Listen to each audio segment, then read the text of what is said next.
პარლამენტმა მუშაობა დღეს განაახლა საშემოდგომო სესიის ფარგლებში საკანონმდებლო ორგანოში პლენარული სხდომა პოლიტიკური დებატებით გაიხსნა. დეპუტატების განცხადებების მთავარი თემა ადგილობრივი არჩევნები და მიხეილ სააკაშვილის დაკავება იყო. კანონმდებლების განცხადებები მანანა დევაძე მოისმინა, ის პირდაპირ ეთერში გვერდება. მანანა, გისმენთ. ყოფილი პრეზიდენტის მიხეილ სააკაშვილის საქართველოში ჩამოსვლა და 2 ოქტომბრის ადგილობრივი თვითმმართველობის არჩევნები პარლამენტის სხდომაზე მმართველ გუნდსა და ოპოზიციას შორის კვლავ ურთიერთბრალდებების საფუძველი გახდა. საპარლამენტო უმრავლესობის შეფასებით ქართულმა ოცნებამ რეფერენდუმი მოიგო. მიხეილ სააკაშვილი ციხეში დამსახურებულად ზის და მომდევნო საპარლამენტო არჩევნები 2024 წელს ჩატარდება, რაც მათი შეფასებით იმის გარანტიაა, რომ ქვეყანაში იქნება სტაბილურობა და განვითარების მომდევნო 3 წელიწადი, როგორც საპარლამენტო უმრავლესობაში აცხადებენ, 2 ოქტომბრის არჩევნებში გამარჯვებით ქართულმა ოცნებამ დემოკრატიული მანდატი გაიმყარა და ისინი ყურადღებას განსაკუთრებით ამახვილებენ დამკვირვებლების შეფასებაზე, რომლის მიხედვითაც 2 ოქტომბრის საპარლამენტო არჩევნები კარგად ორგანიზებული იყო და თავისუფალ და კონკურენტულ გარემოში ჩატარდა. ამ ფაქტორების გათვალისწინებით მმართველი გუნდი ოპოზიციას და არასამთავრობო სექტორს მოუწოდებს ყოფილ და მოქმედ ცენტრალური საარჩევნო კომისიის თავმჯდომარეებს ბოდიში ამჯერად მაინც მოუხადონ.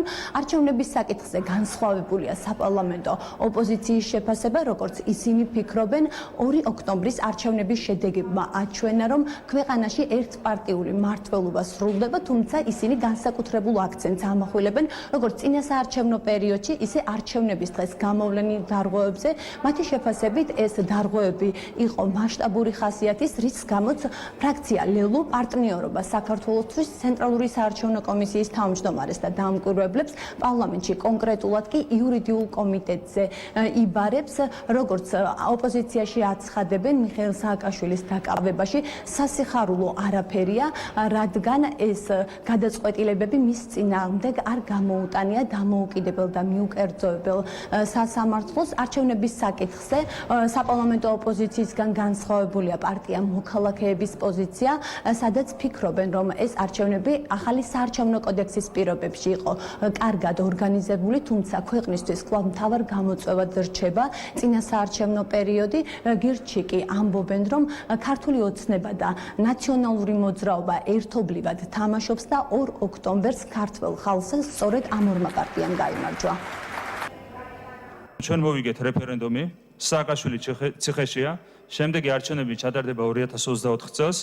ეს ყველაფერი არის გარანტია იმისა, რომ შემდეგი 3 წელი იქნება საქართველოში მშვიდობის, სტაბილურობის და განვითარების 3 წელიწადი.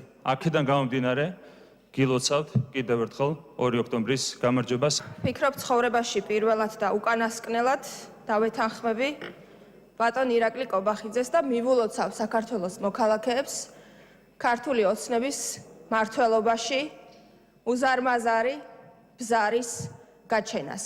ძალიან სამართლიანად მივულოცავ ამ ქვეყანას, რომ იწყება გათავისუფლება ერთპარტიული მმართველობისგან.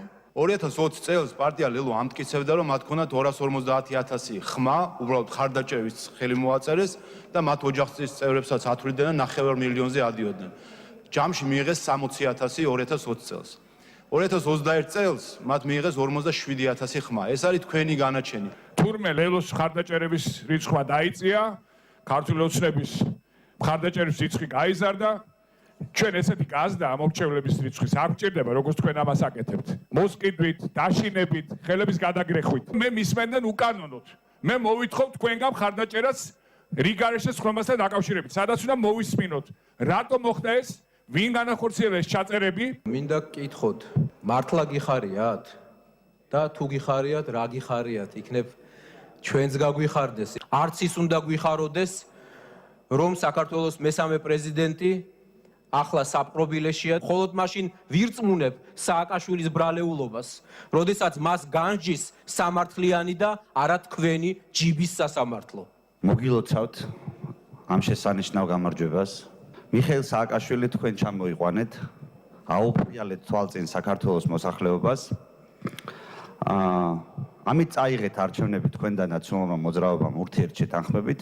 ახლა ზის მიხეილ სააკაშვილი ცოტა ხანი ციხეში და მე ან უკრაინაში ან სადმე გაადეპორტებთ ან რაღაცა მსგავს მოიფიქრებთ. ჩემი აზრით იმსახურებს ქართველი ხალხი იმას, რომ კიდე 3 წლის განმავლობაში ეს გენიალური დუეტი ქართული ოცნების და ნაციონალური მოძრაობის სახით ყავდეს. ესეთი მძიმე შეფასებები არჩევნების საერთაშორისო თანამეგობრობის მხრიდან ჩვენ მათ შორის წინა არჩევნებზეც არ მოგვისმენია და მე მიმაჩნია, რომ ერთადერთი რაც შეიძლება რომ დღეს გავაკეთოთ, არის პარლამენტში შესაბამის კომიტეტზე სასწრაფოდ მოვიწვიოთ ცენტრალური საარჩევნო კომისიის თავმჯდომარე. მე მინდა გამოვეხმაურო სამარცხვინო განცხადებას თქვენი პრემიერ-მინისტრის, რომელმაც ყოფილი პრეზიდენტის დაპატიმრება ბიძინაობას მიუძღვნა ჩვენს ქვეყანაში. სამარცხვინო ხალხი ხართ, მთლიანად ყველა შემადგენლობა, ვინც ამ სამარცხვინო კერპთაყვანისმცემლობაში მონაწილეობს. დიახ, მიხეილ სააკაშვილის ადგილი არის ციხეში. ის 2012 წლამდე რა დანაშაულებებით ჩაიდინა ამ საშინელმა ძალამ, თუ რამე არსებობს კაცობრიობაში ადამიანის მიმართ განსახორციელებელი დანაშაული, ყველაფერი გააკეთეს. მოკლეს ქუჩაში ახალგაზრდები, წაართვეს ქონებები, გააუპატიურეს, მამაკაცები გააუპატიურეს. და ეს ძალა, რომელიც კიდევ დღეს არსებობს ახალგაზრდები და ვინც ეხლა მიტმასნილი არიან ნაციონალურ მოძრაობასთან, აქ წვენიათ. მიუხედავად იმისა, რომ ნაცმოძრაობა და ორგანიზაცია ოცნება აკეთებდით და აკეთებთ ყველაფერს, რომ ეს ქვეყანა ისე თქვა ჩაკეტილ წრეზე ატრიალო. დღეს გვაქვს სრულიად ახალი პოლიტიკური რეალობა ქვეყანაში. დღეს არ ხართ მხოლოდ ნაცები და ქოცები, დღეს ყველა მუნიციპალიტეტში ვართ ჩვენი გუნდი საქართველოსთვის.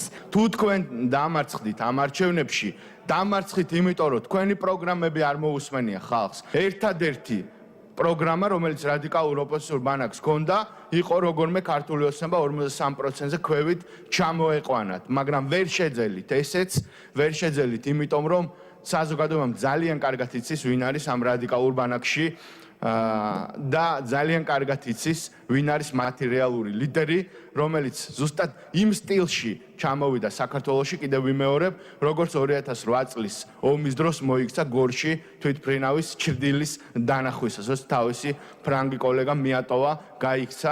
არც ესკოსთან არის მიტინგი. არც გადადექის ყვირის არავინ, არც გაყალბდას ყვირის არავინ და არც ოქმების ფრიალი მიდის.